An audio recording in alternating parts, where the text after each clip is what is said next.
ॐ सच्चिदानन्दरूपाय विश्वोत्पत्यादिहेतवे तापत्रयविनाशाय श्रीकृष्णाय वयं नमः।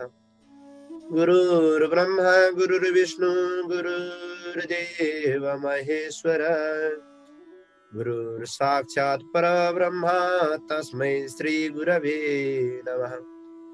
जेहि पर कृपा करई जन जानी कवियो राजिन रचावै भानी मोरी सुधारी सो सब भांति जासु कृपा नहीं कृपा घाती। ओम हरै नमः। परमात्मा ने नमः। ओम कृष्ण चंद्र भगवान की जय हो। राधा रमण भगवान की जय हो। भागवत भगवान की जय हो।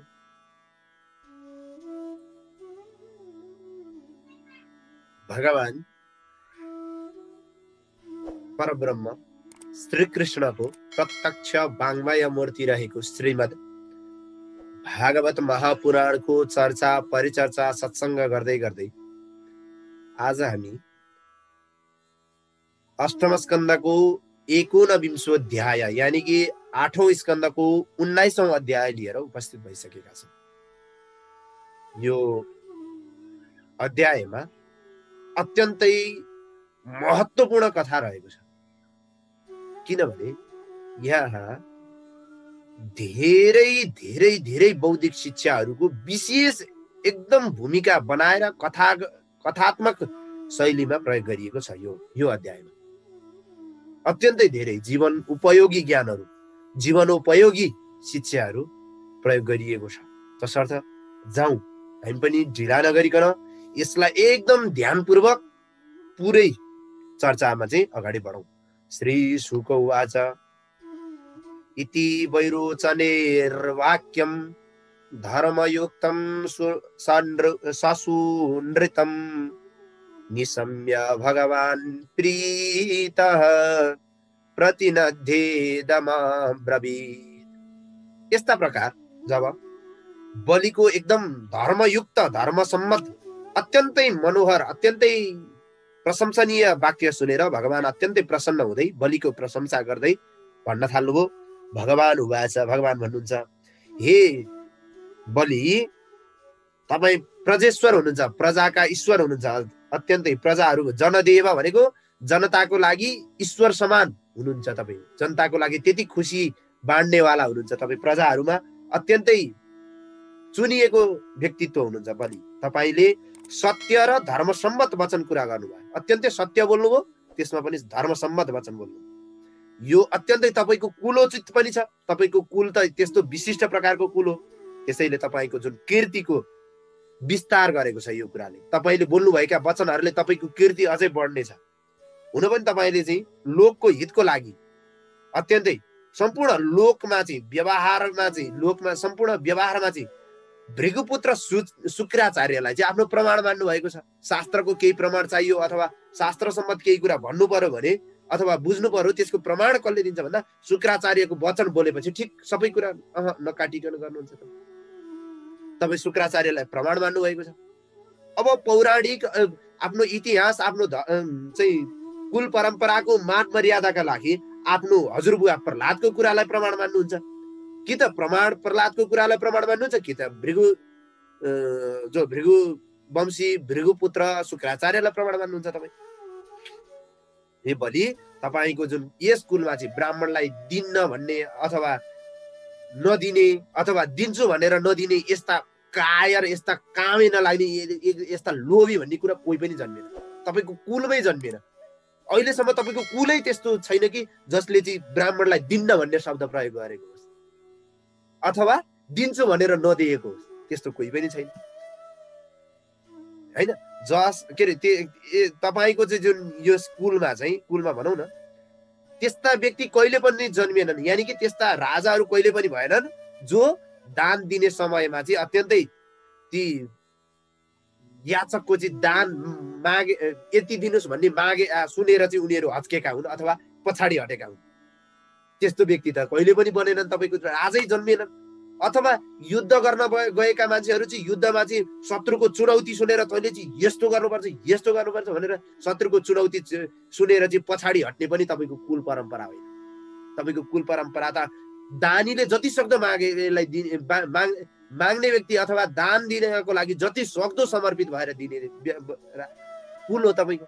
अथवा युद्धमा गइसकेपछि कि त मर्छु कि त मार्छु भनेर आउने कुल हो तपाईँको। पछाडि हट्ने कुलै होइन। दान गर्न युद्ध गर्न पछाडि हट्ने कुलै होइन तपाईँको। तपाईँको यस कुलमा चाहिँ एकदम आकाशमा चन्द्रमा जसरी निर्मल भएको छ त्यस्तै निर्मल भएर चाहिँ को प्रकाशित हुनुभएको छ? तपाईँको हजुरबुवा प्रहलाद। प्रहलादले यो कुललाई अझै धन्य बनाउनु भएको छ। त्यस्ता प्रहलादको वंश पो हो त तपाईँ, चान्चुने मान्छे हो। ओहो महाराज, तपाईँको त यतो जातो हिरण्याक्ष। यस कुलमा हिरण्याक्ष जस्ता व्यक्ति चाहिँ जो जन्मिए, जसले चाहिँ दिग्विजयको लागि गदा लिएर चाहिँ लम्ब दिग्विजय गर्न चाहिँ हिँड्छु भन्दा पृथ्वीमा एक्लै परे उनीसँग युद्ध गर्न कोही पनि सामर्थ्यशाली नै भयो। त्यस्ता बलि बिल पुरुषार्थीको वंश पो हो त तपाईँ, चान्चुने मान्छे हो। कसले भन्दै हुनुहुन्छ? भगवान भन्दै हुनुहुन्छ। कसलाई? बलिलाई। भगवान भनेको को? त्यही बटुक बामन। भगवान भन्ने कुरो बलिलाई थाहा छैन? बटुक बामन होइन, बोल्दैछन् उनी, भन्दैछन्। अनि तपाईँ उनले चाहिँ प्रतिद्वन्दी युद्ध गर्नलाई चाहिँ प्रतिद्वन्दी समेत भेटेन हिरण्याक्ष होइन। यम विनेर जित्य कृच्छेण विष्णु स्मोद्वारा आगतम। एकदम जलबाट चाहिँ पृथ्वीको उद्धार गर्ने बेलामा चाहिँ अत्यन्त युद्ध गरेर चाहिँ हिरण्याक्षलाई चाहिँ बराह रूप भगवान विष्णुले अत्यन्तै कष्टपूर्वक जित्नु भएको। त्यति सजिलै जित्न पाए हो र? त्यति सजिलै जित्या हो र? अत्यन्तै कष्टपूर्वक जित्नु भएको। त्यति जित्दै पनि भगवान विष्णुले मैले जितेँ भन्ने चाहिँ लागेन अरे भगवान विष्णुलाई।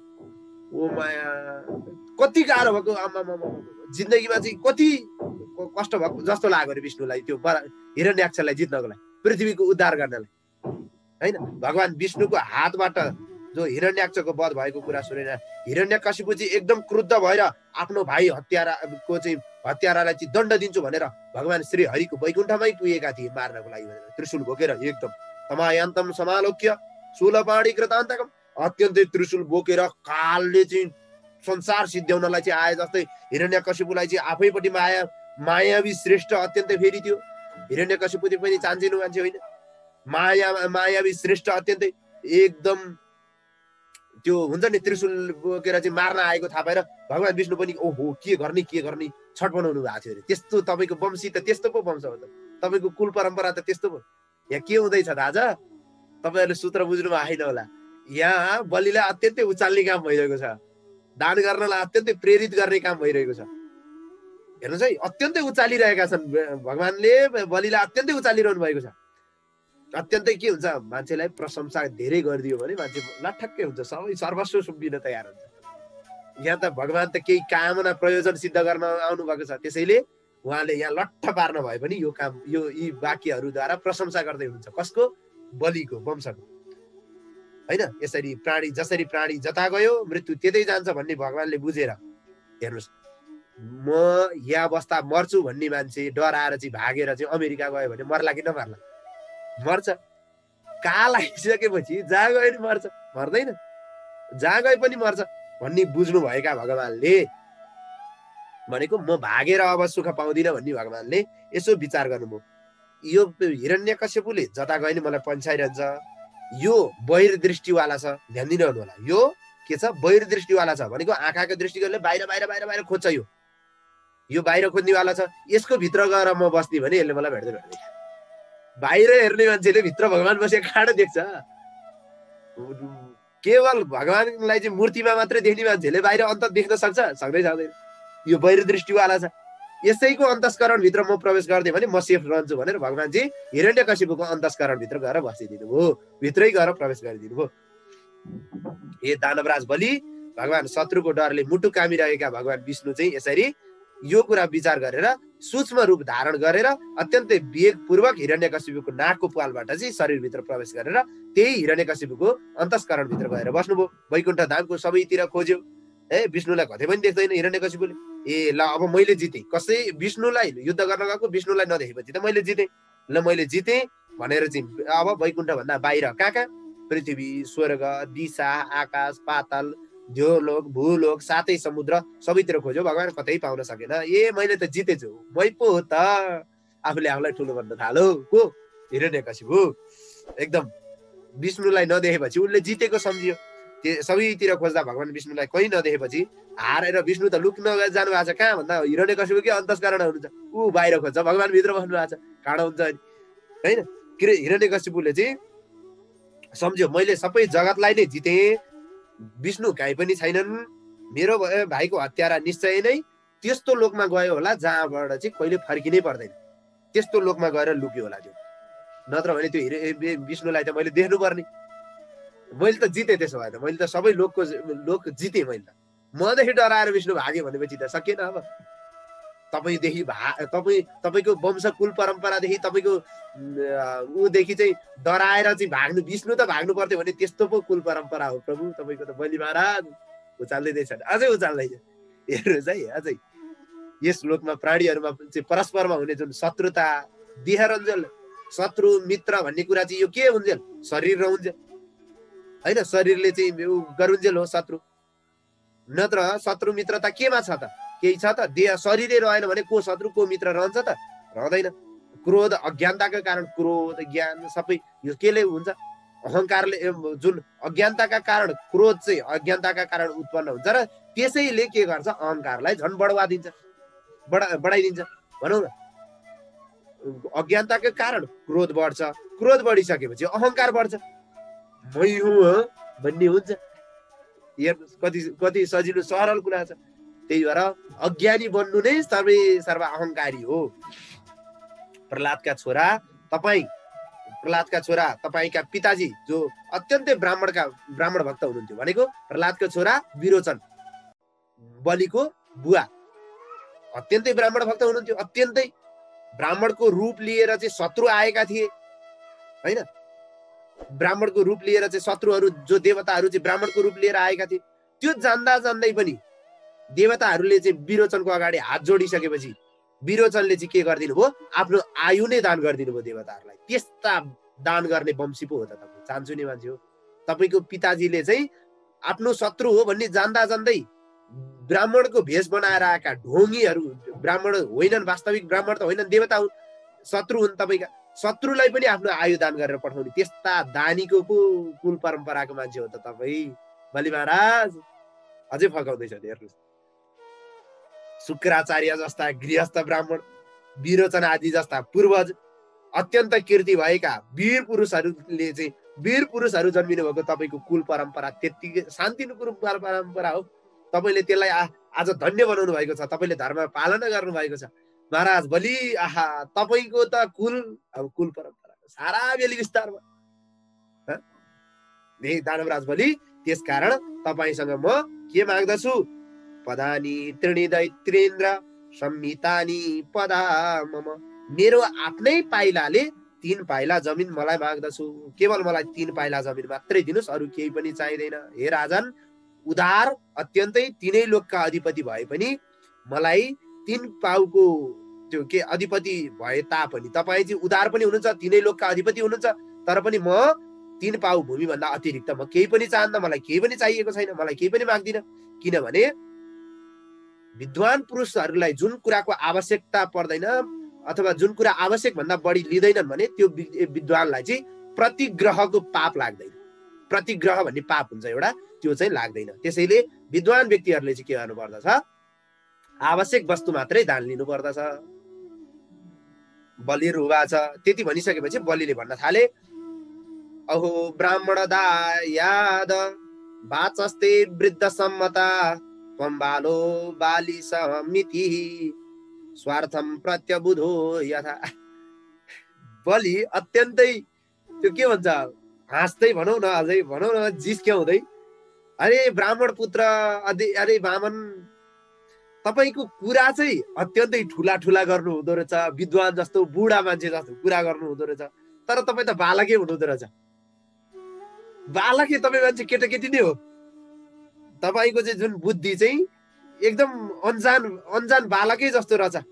किनभने तपाईँले आफ्नो स्वार्थ भन्ने कुरा केही बुझ्नु भएकै छैन।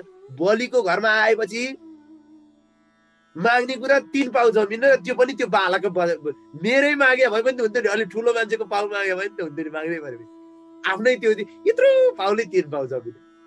बलिले चाहिँ अझै खिस्सा गर्दै अझै भन्छ ऊ, स्वर्ग आदि तिनै लोकको स्वामी म आफै हुँ एक्लै। हेर्नुहोस् है, अब यहाँ छ कुरो अत्यन्तै महत्त्वपूर्ण। म तिनै लोकको मालिक मै हुँ भन्छ आफूले आफूलाई बलि भगवानको अगाडि। यहाँ हेर्नुहोस् है, तिनै लोकको मालिक मै हुँ, जम्बु आदि द्वीपे दान गरिदिन सक्छु म तपाईँको लागि। तपाईँ भन्नुहुन्छ भने एउटा दुई चारवटा द्वीपे दान गरिदिउँ, तर तपाईँ मसँग यत्रो सम्पत्ति पृथ्वी, म त तिनै लोकको मालिक भइसकेको मान्छेलाई चाहिँ तपाईँ आएर 3टा पाउ मागिरहनु भएको छ। 3टा पाउ, तिनै लोकको मालिकसँग 3 पाउ जमिन। केटाकेटी मान्छे तपाईँ पनि, केटाकेटीमा पनि अत्यन्तै केटाकेटी हुनुहुँदो रहेछ। तपाईँ विद्वान जस्तो बोल्ने तर केटाकेटी हुनुहुन्छ। तपाईँ त वास्तवमा तपाईँ अज्ञानी हुनुहुँदो रहेछ। तपाईँ ज्ञानी भने त होइन रहेछ तपाईँ त। हे ब्रह्मचारी, मसँग आएर एकपटक मागेको व्यक्तिले जिन्दगीमा कहिले पनि माग्नु नपरोस्, त्यस्तो माग्नुहोस् न। त्यो जिन्दगीमा मसँग एकचोटि मागेको व्यक्तिले अर्कोचोटि माग्नु पर्यो भने मेरो लाज के हुन्छ? म मरे तुल्य भइन, म बलि भनेर नाम चलिनु बेकार भएन? मेरो कुलको इज्जत गएन? जीवनभर उसका लागि चाहिँ पुग्ने दिन्छु, के माग्नुहुन्छ? त्यस्तो पो माग्नु पर्ने, त्यस्तो चाहिँ माग्नुहोस् न भनेर आज बलिले आफूमा अहङ्कारको प्रस्तुत गरेको छ। यो के हो त भन्दा अहङ्कारको प्रस्तुति। बलि भगवानको अत्यन्तै भक्त हो, अत्यन्तै ठुलो भक्त हो भगवानको। प्रहलादका नाति, विरोचनका छोरा, अत्यन्तै ठुला भक्त भगवानका भइकन पनि उनीमा अलिकति भगवानकै अगाडि, भगवान संसार बनाउने भगवान उनको अगाडि बसेर ऊ भन्दैछ आज म तिनै लोकको मालिक, भू स्व तिनै लोकको मालिक त मै हुँ, मसँग माग, म जे चाहिए नि दिन्छु भनेर कसलाई भनिरहेछ? आज भगवानलाई भनिरहेछ। त्यो के कारणले भन्दा अज्ञानताका, अहङ्कारका कारण। जुन अहङ्कार चाहिँ केले उत्पन्न हुन्छ?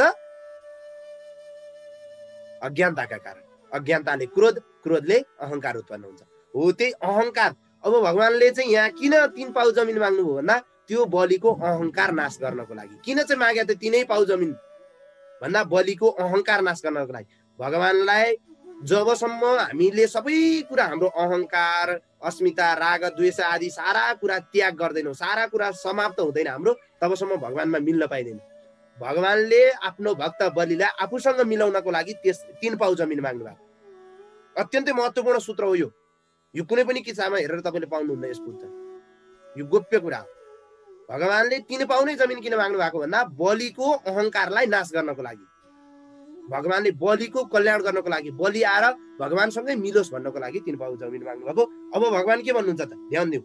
श्री भगवान उवाच यावन्तो विषया प्रेष्टा स्त्रीलोक्यामजितेन्द्रियं न शक्नुवन्ति ते सर्वे प्रतिपूरयितुं नृपः। हे राजा, तिनै लोकमा चाहिँ जति पनि अत्यन्तै प्रिय वस्तुहरू छन्, ती सबै पदार्थले पनि असन्तोषी व्यक्तिलाई कहिले पनि सन्तुष्ट बनाउँछ। यदि उसको मन चाहिँ यदि असन्तोषी छ भने तिनै लोकका पदार्थहरू अत्यन्तै राम्रा अत्यन्तै प्रिय पदार्थ प्राप्त भयो भने पनि मन चाहिँ असन्तोषी हुन्छ। एकदम जुन व्यक्ति चाहिँ 3 पाउ भूमि पाएर सन्तुष्ट हुन सक्दैन, त्यो चाहिँ 3वटा वर्ष के 9वटै वर्ष पायो भने के होला? 7वटा द्वीप पायो भने के सन्तुष्टि हुन्छ? ऊ सन्तुष्टि हुन्छ? एउटा द्वीप पायो भने अर्को द्वीप पाउने इच्छा हुन्छ, अर्को पायो भने अर्को पाउने इच्छा हुन्छ। ऊ कसरी सन्तुष्ट हुन सक्छ? 3 पाउ जमिनमा जो खुसी हुन सक्दैन, सन्तुष्टि हुन सक्दैन, उनलाई पुगेर चाहिँ कहिले पुग्छ? तृष्णाको तुच्छ जालो मनबिच छ भने कहाँ हुन्छ? कहीँ पनि हुँदैन। तृष्णाको तुच्छ जालो मनमा छ भनेदेखि कहिले पनि हुँदैन। लेखनाथ पौड्याल। तृष्णाको तुच्छ जालो मनबिच नभए जो मिलो उज्यालो। यदि मनबिच तृष्णाको जालो छ भनेदेखि केही पनि प्राप्त हुँदैन, केही पनि सन्तुष्टि हुँदैन, केही पनि हुँदैन। जति एउटा पायो भने अर्को पाउने, अर्को पायो अर्को पाउने।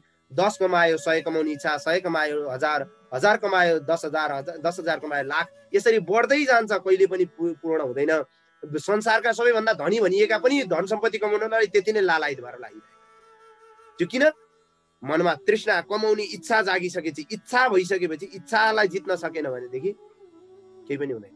लेखनाथ पौड्यालले यही कुरालाई चाहिँ उल्लेख गर्दै त्यो कविता लेख्नु भएको। तृष्णाको तुच्छ जालो मनबिच नभए जो मिलो स्यो उज्यालो। मनमा चाहिँ तृष्णाको जालो चाहिँ नराख्नुहोस् त, जे मिलो त्यो उज्यालो हुँदैन, जे भयो त्यसमा सन्तुष्टि हुँदैन। 3 पाउ जमिनमा खुसी नहुने मान्छे त 3 रोपनी दिँदा पनि त खुसी हुँदैन नि। त्यसैले भोग्य वस्तुबाट सुख हुँदैन भन्ने कुरा त मैले विभिन्न कथाहरू सुनेको छु। विभिन्न अधिपति, द्वीपका अधिपतिहरू पनि कहिले सम्पत्तिले खुसी भएन, सबै द्वीपका अधिपति भएका पनि कहिले खुसी हुन सकेन। त्यसैले जे प्राप्त छ म त्यसमा खुसी छु महाराज। महाराज बलि मसँग त्यस्तो तृष्णा मसँग केही पनि छैन, मलाई केही पनि छैन। म 3 पाउ जमिनमै खुसी छु, मलाई त्यो भन्दा बढी केही पनि छैन। जो व्यक्ति सन्तुष्टि रहन सक्दैन ऊ कहिले पनि खुसी हुन सक्दैन। जो व्यक्ति सन्तुष्टि इन्द्रियलाई बसमा जितेर सन्तुष्ट गर्न सक्छ ऊ सधैँ खुसी रहन्छ। ऊ यदि सन्तुष्ट नभएको व्यक्ति प्रारब्धको कारण होस् या तृष्णाको कारण होस् या मनमा चाहिँ भ्रमित भएर कारण होस्, यदि मनमा चाहिँ असन्तुष्टि पैदा भएको छ भने ऊ कहिले पनि खुसी हुन सक्छ, कहिले पनि खुसी हुन सक्दैन। सम्पत्ति, विषय भोग यी आदि कुराहरू भोग गरेर मान्छेलाई कहिले पनि पुग्दैन। यदि तृष्णा मनमा असन्तुष्टि छ भने, असन्तोषी छ भनेदेखि कहिले पनि पुग्दैन। सन्तोषी छ भनेदेखि आटो पिठो जे खाए पनि ऊ सन्तुष्टि छ, आनन्द छ उसको। 3 पाउ जमिनमा म त्यसैले खुसी हुन्छु। असन्तोषी मानिसको कारण नै जन्म र मृत्युको चक्कर हो क्या। यहाँ हेर्नुहोस् त 25औं श्लोक, असन्तुष्ट मुक्त स्मृत। असन्तुष्टि चाहिँ जन्म मृत्यु चक्करमा पारिरहने चिज हो भने सन्तोष भयो भने मुक्तिको स्मृत बताइएको। मुक्तिको लागि के हुनु पर्यो भन्दा सन्तुष्टि हुनु पर्यो। सन्तोषी भइयो भने मोक्ष पनि हातमा नाचेर आउँछ।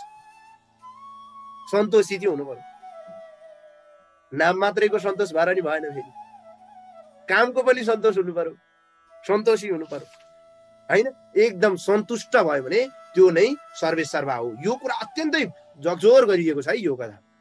जुन ब्राह्मण एकदम विषयद्वारा चाहिँ सन्तुष्ट हुन्छ उसको तेज पनि बढ्छ। जो व्यक्ति एकदम ब्राह्मण छ त्यसमा पनि एकदम ब्राह्मण क्षेत्रीय जोसुकै होस्, यदि सन्तोष गर्छ भने, यदि सन्तोषी छ भने उसको तेज, उसको कीर्ति, उसको चाहिँ एकदम हुन्छ नि मुखमण्डल पनि उज्यालो हुन्छ, तेजिलो हुन्छ, हेरौँ लाग्ने, बोलौँ लाग्ने, खुसी हुने हुन्छ। जो व्यक्ति असन्तुष्टि छ, लोभी छ, त्यसको ब्रह्म तेज यदि गायत्री जप्छ भने नाश हुन्छ त्यसको असन्तुष्टिको। यही बनेको छ 26औं श्लोकमा हेर्नुहोस्, मैले भने होइन, जसरी पानीले आगोलाई निभाउँछ त्यसै गरी त्यो लोभले भनौँ त्यो असन्तुष्टिले उसको ब्रह्म तेजलाई निभाइदिन्छ। त्यो तेजै निभाउँछ। ब्रह्म तेज भनेको त्यस्तो चिज हो। सन्तुष्टि हुनुहोस्, सन्तोषी बन्नुहोस्, सन्तुष्ट हुनुहोस्, यही सिकाएको हो क्या यो अध्यायले। यति महत्त्वपूर्ण छ यार, जिन्दगी जिउनको लागि सन्तुष्ट हुनुपर्ने कुरा सिकाइरहेको छ भागवतले। तस्मात् त्रिणी केवल त्यसकारण राजन म सन्तुष्ट छु, अत्यन्तै खुसी छु। हे तपाईँ दिन चाहनुहुने, तपाईँ वरदान दाता हुनुहुन्छ, तपाईँ दिन सक्ने मान्छे हुनुहुन्छ, त्यसैले म 3 पाइला जमिन मात्रै माग्छु, मलाई त्यति भयो भने म कृतार्थ हुनेछु। मेरो प्रयोजन भनेको 3 पाइ जमिन मात्रै हो, त्यसमा म सन्तुष्टि छु, म खुसी छु। किनभने संग्रहले अत्यन्तै टेन्सन जनाउँछ। संग्रह गर्नु हुँदैन पनि भनेको छ नीति शास्त्रमा फेरि हैन। अधिकम योबी मन्ये त सस्तेनो दण्डमा रहती भन्छ 7औं स्कन्धमा भागवत। फेरि जसले चाहिँ चाहिने भन्दा धेरै सम्पत्ति जम्मा गरेको छ, अत्यन्तै धेरै जम्मा गरेको छ भने त्यो त दण्ड दिन लायक छ भन्छ। त्यसैले मलाई धेरै चाहिँदैन महाराज, मलाई भोलि पर्सि दण्ड दिइहाल्छन् नि, कर बुझाउनु पर्यो, के बुझाउनु पर्यो, टेन्सन, मलाई धेरै केही चाहिँदैन, मलाई 3 पाउ मात्रै भएको छ मेरो, त्यो पनि आफ्नै पाउले, तपाईँको होइन, अरूको पाउले, सानो यत्रो भएको छ। इत्युक्त श्री शुकको आज यसरी यस्ता प्रकार भगवानले भनिसकेपछि बलिले अत्यन्तै हाँस्दै इच्छा अनुसारको जमिन लिनुहोस्, ल बामन तपाईँले चाहिएको जमिन लिनुहोस् भनेर सङ्कल्प गर्नको लागि जल पात्र भनौँ न, जलको पात्रलाई हातमा लिनुभयो, सङ्कल्प गरेर तयार हुनुभयो। तपाईँले भनेकै होस् भनेर हाँसेर खिसी उडायो भने, अलिकति खिसी पनि उडाइदिए। आज चाहिँ लाग्यो नि त, अभिमान भइरहेछ नि त, अहङ्कार छ नि त बलिलाई। आज बलिको घरमा आएर के अरे बामनले चाहिँ 3 पाउ जमिन दान गर्यो, बलिले के न कीर्ति पायो भने 3 पाउ जमिन दान गर्यो भन्दा मेरो कीर्ति के होला भन्ने लागिरहेछ बलिलाई।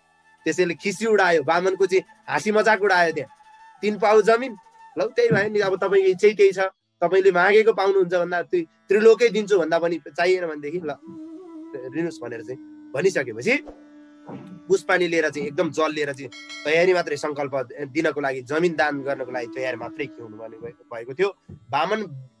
वामन रूप विष्णुको सम्पूर्ण राज्य हरण गर्ने त्यो जुन सूत्र थियो, त्यो जुन गोप्य कुरा थियो, त्यो कुरा चाहिँ कसले थाहा पाउनुभयो? दैत्य गुरु शुक्राचार्यले एकदम थाहा पाइहाल्नुभयो।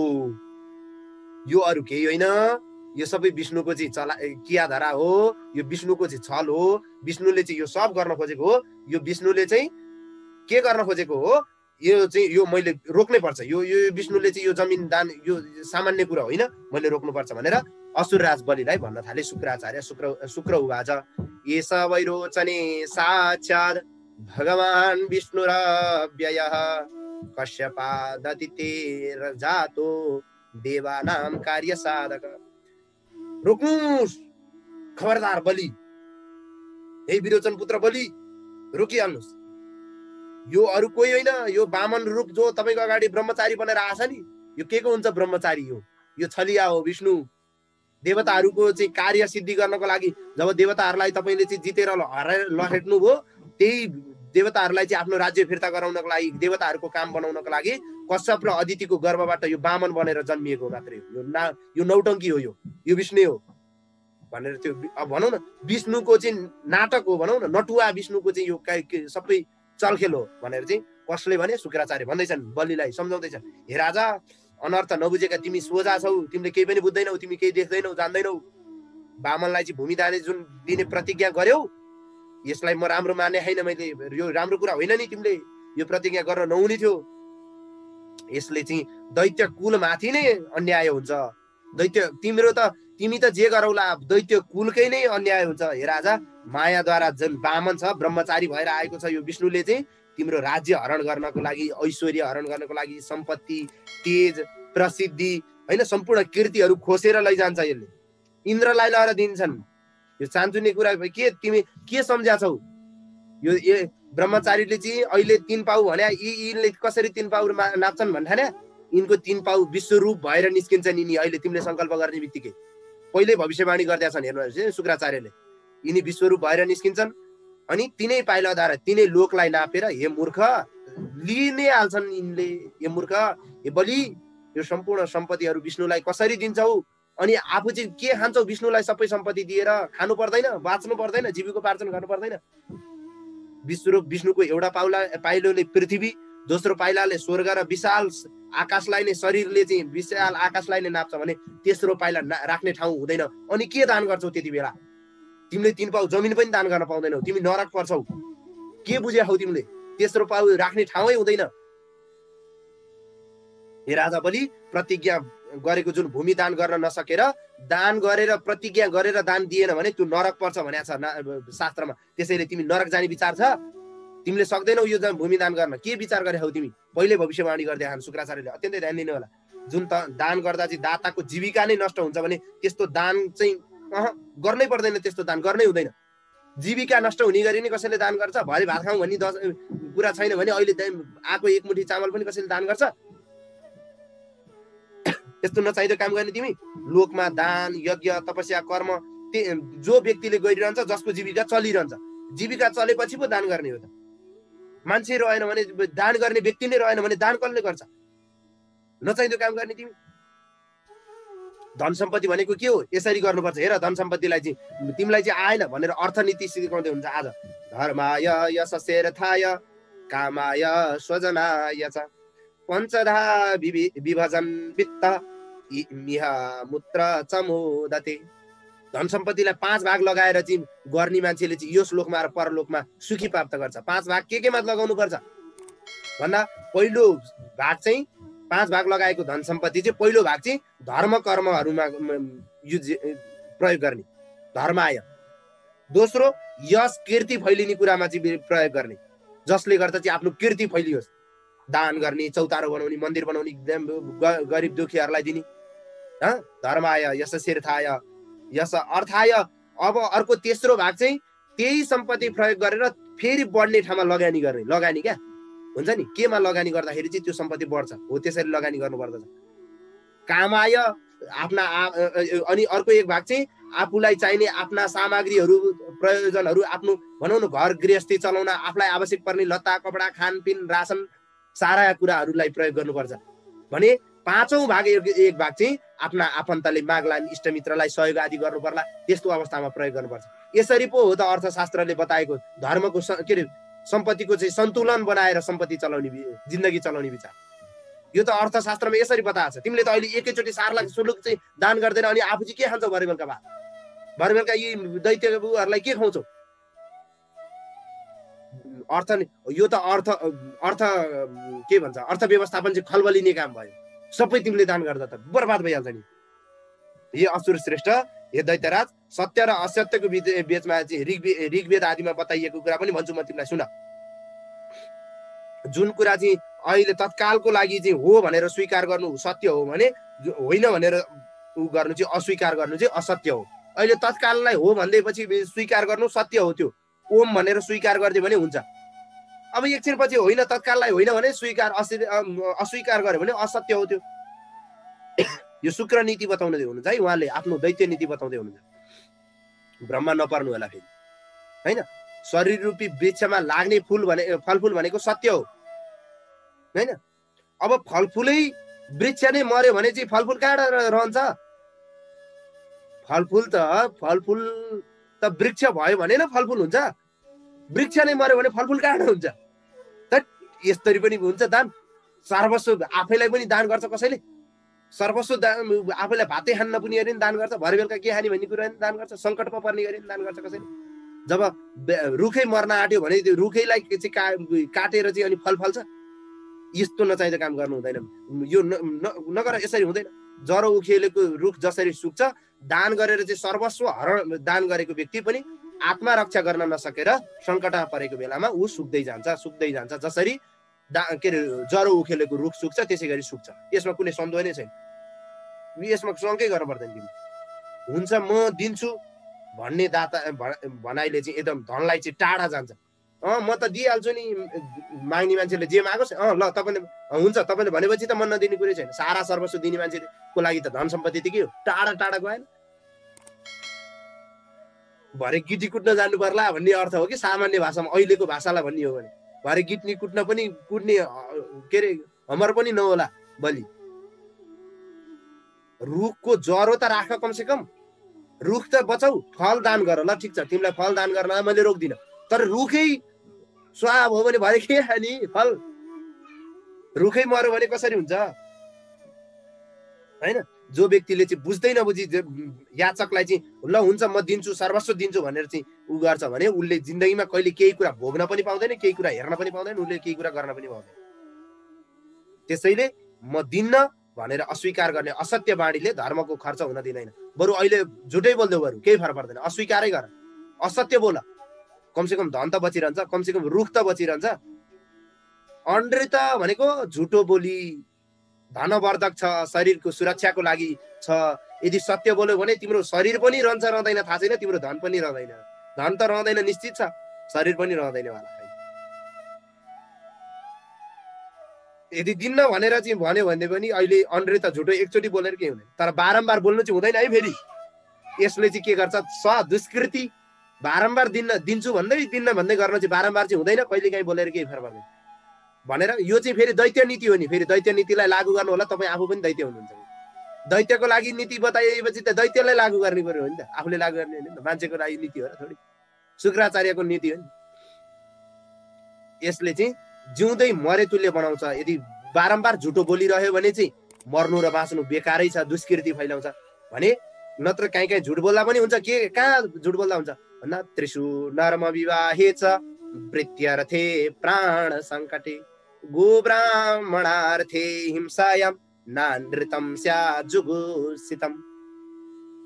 हेर, अत्यन्त आफ्नी स्त्रीहरू, आफ्ना महिला आमा दिदीबहिनीहरू, स्त्रीहरूलाई खुसी पार्नको लागि भनौँ अथवा उनीहरूको प्रयोजन सिद्धि गरिदिनको लागि ख्याल ठट्टा गर्दाखेरि अथवा विवाहमा वरवधुको चाहिँ प्रशंसा गरेर उनीहरूको जोडी मिलाइदिँदाखेरि अनि जीविका पार्जन जीविकाको पार्जन चाहिँ नहुने अवस्था छ, अथवा झुटो बोल्दा चाहिँ जीविका चाहिँ सुरक्षा हुन्छ भने आफ्नो जीविको सुरक्षाको लागि प्राण सङ्कट परेको बेला अब ज्यानै जानेवाला छ, झुट बोलिदियो भनेदेखि ज्यान बच्छ भनेदेखि, अनि गाईको रक्षाको लागि र ब्राह्मणको रक्षाको लागि अनि कसैलाई चाहिँ हिंसाबाट बचाउनको लागि यदि झुटो बोल्दछ भने त्यो निन्दित हुँदैन, त्यसलाई निन्दा नगर्नु।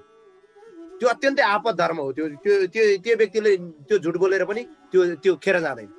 कहाँ भन्दा स्त्रीको प्रसङ्गमा अत्यन्तै जिस्किँदाखेरि, नर्म भनेको जिस्किँदाखेरि, विवाह भनेको दुईजनाको कुरा मिलाउँदाखेरि, विवाह हुँदाखेरि, प्राणै सङ्कट परेको बेला होइन, वृत्ति जीविकोपार्जन नहुने अवस्थामा, गाईको र ब्राह्मणको रक्षा गर्ने बेलामा, अथवा अरू कसैको हिंसा हुन लागेको छ, प्राणीहरूको हिंसा हुन लागेको छ, तपाईँको झुटले मात्रै त्यो प्राणीको हिंसा रोकिन्छ भने त्यहाँ झुटो बोलेर पनि त्यसले केही घाटा बनाउँदैन।